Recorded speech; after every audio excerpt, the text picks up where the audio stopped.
Why do you have 1,000 followers on social media, but still feel completely alone at 2 a.m.? Why do you have dozens of contacts in your phone, but nobody to call when life gets hard?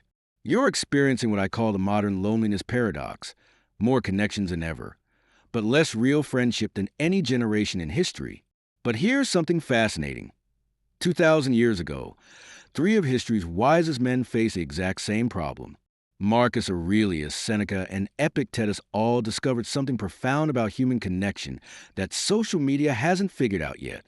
These ancient Stoics cracked the code on friendship, not the shallow networking kind, not the mutual validation kind, but the deep, life-changing kind that actually matters.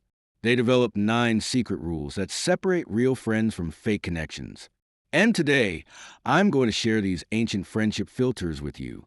Because if you're tired of surface-level relationships, tired of feeling lonely in a crowd, tired of wondering who your real friends actually are, then what you're about to learn will transform how you build and maintain meaningful connections. These aren't just philosophical concepts. They're practical tools that have been tested by emperors, philosophers, and millions of people across centuries. The ancient loneliness problem. Marcus Aurelius, the most powerful man in the Roman Empire, wrote in his private diary, "I am surrounded by people all day, yet I hunger for one true conversation." Seneca, one of Rome's wealthiest citizens, observed, "Every new acquaintance is eager to befriend my fortune, but few care to befriend my character." Epictetus, who went from slave to celebrated teacher, noted, "When I was nothing, I had few friends, but they were real. Now that I am something, I have many friends, but I question their reality." Sound familiar? The human struggle with authentic connection hasn't changed, only the platforms have evolved. These three Stoics realized that the problem wasn't finding people to spend time with, it was finding people worth spending life with. So they developed a systematic approach to build what they called philosophical friendships, relationships based on mutual growth, authentic character, and shared wisdom. The 9 Stoic friendship rules. Rule 1, the character test: judge by actions, not words. Watch what people do when they think nobody is watching. Marcus advised, that's when you see their true character. The Stoics realized that anyone can say the right things, post inspirational quotes, or claim loyalty, but true character reveals itself in small, unguarded moments.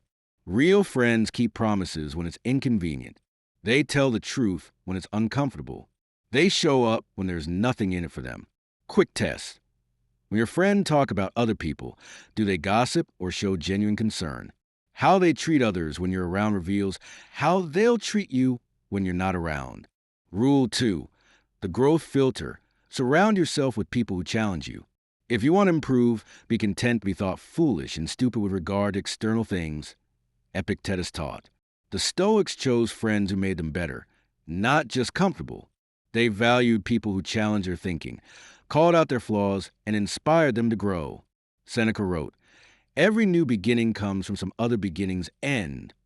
Sometimes growing means outgrowing relationships that keep you small.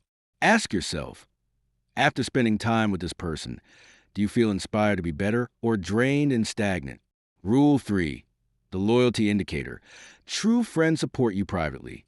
The friend who could be silent with us in a moment of despair or confusion, Marcus observed, has connected with us at a profound level. Social media has confused public validation with private loyalty. The Stoics knew the difference. Real friends defend you when you're not in the room. They support you privately before they celebrate you publicly. They don't just comment heart emojis on your posts. They check on your heart when you're struggling. Rule 4, the authenticity check. Real friends accept your flaws. The best revenge is not to be like your enemy, Marcus taught. But he also believed the best friendship is accepting someone without trying to change them. Fake friends love the version of you that benefits them. Real friends love the whole person, including the parts that are still under construction.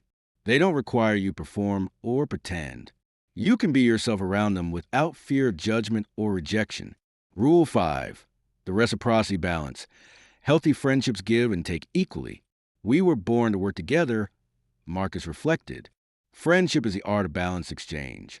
The Stoics understood that healthy relationships require mutual investment, not transactional scorekeeping, but natural reciprocity, where both people contribute to each other's well-being. If you're always the one initiating contact, offering support, or making effort, that's not friendship, that's charity. Rule 6, the wisdom factor. Choose friends who make you wiser. Every new beginning comes from some other beginning's end. Seneca observed. Choose companions who help you end foolish habits and begin wise ones. The Stoics prioritized relationships that made them more thoughtful, more disciplined, more virtuous. They avoided people who encouraged their worst impulses or celebrated their weaknesses. Your friend group should be your personal board of advisors, people whose judgment you trust and whose wisdom you respect. Rule 7. The crisis test. Best friends reveal themselves in worst times. Every new beginning comes from some other beginning's end. Marcus noted. Sometimes friendship ends during crisis, and sometimes it begins. Fair weather friends disappear when storms come. True friends show up when life gets messy, complicated, or inconvenient. The Stoics paid attention to who was present during difficulties, not just celebrations. Crisis doesn't create character, it reveals it. Rule 8. The influence audit. Monitor how each friend affects you. You have power over your mind, Marcus reminded himself. Monitor who influences that power. The Stoics were scientists of their own mental states. They noticed how different people affected their thoughts, emotions, and behaviors. Some friends leave you feeling energized and optimistic. Others drain your energy and cloud your judgment. The Stoics chose accordingly. Rule 9. The time investment. Quality friends deserve your best time. It is not that we have a short time to live, Seneca observed, but that we waste a lot of it. The Stoics were intentional about time allocation. They gave their best hours to their best relationships, not their leftover time to everyone who demanded attention. They understood that depth requires investment and real friendship requires quality time, not just frequent contact. Applying the Stoic friend audit. Now here's your practical challenge. Conduct a Stoic friend audit. Look at your current relationships through these 9 filters. Which friends pass most of these tests? Invest more time and energy there. Which relationships consistently fail these standards? It might be time to create some distance. Which connections have potential but need more intentional development? Start applying these principles there. Remember, this isn't about becoming judgmental or cutting everyone off. It's about becoming intentional with your relational energy and focusing on connections that truly matter. The quality versus quantity revolution. The Stoics discovered something that modern psychology confirms. Having a few deep, meaningful relationships contributes more to happiness and mental health than having many shallow connections.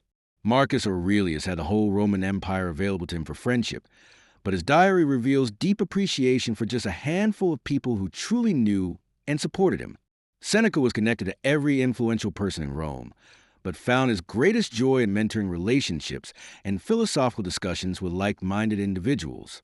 Epictetus taught hundreds of students, but reserved his deepest friendship for those who shared his commitment to wisdom and character development. They chose quality over quantity, depth over breadth, authenticity over popularity. If you're feeling lonely despite having many connections, you're not broken, you're just applying a wrong friendship strategy. The solution isn't finding more people to follow you, it's finding the right people to grow with. These 9 Stoic friendship rules aren't just about finding better friends. They're about becoming a better friend. When you embody these principles yourself, you naturally attract people who value the same depth and authenticity. Start with one rule. Practice it for a week. Notice what changes in your relationships. Then add another. The goal isn't to have the most friends. It's to have the most meaningful friendships. Not the biggest network, but the strongest connections.